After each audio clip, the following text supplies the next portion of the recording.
In the circuit shown, reading of voltmeter used is equal to dash volts. So हमारे पास एक battery है और एक सर्किट है। इस सर्किट में दो रेजिस्टेंसेस हैं, एक 2 ओम का और एक 3 ओम का, और ये रेजिस्टेंस सीरीज में कनेक्टेड हैं। ठीक है, वोल्ट मीटर जो है वो 2 ओम के रेजिस्टेंस के साथ पैरेलल में कनेक्टेड है और इसकी रीडिंग हमें बताना है।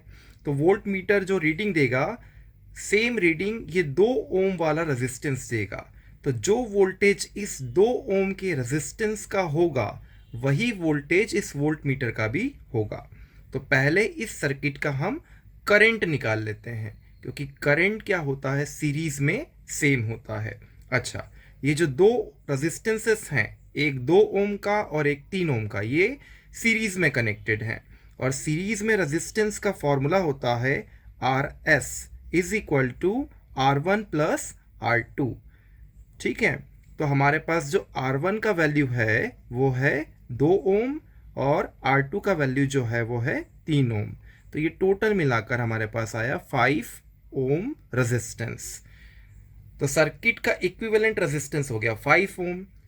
According to ohm's law V is equal to होता है I इंटू R।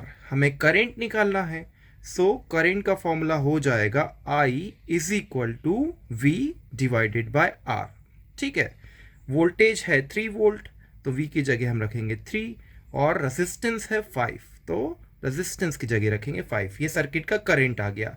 ये करंट 2 ओम में भी फ्लो होगा और इस 3 ओम में भी फ्लो होगा। हमें 2 ओम वाले से मतलब है, तो again we will apply the same formula V is equal to I into R। अब हमें किसका निकालना है, पोटेंशियल इसका, तो यहाँ पर हम 2 लिख देते हैं। 2 ओम वाले रेजिस्टेंस का पोटेंशियल निकालना है, तो ये हो जाएगा V2 is equal to I का वैल्यू कितना है 3 डिवाइडेड बाय 5 मल्टीप्लाइड रेजिस्टेंस का वैल्यू है 2।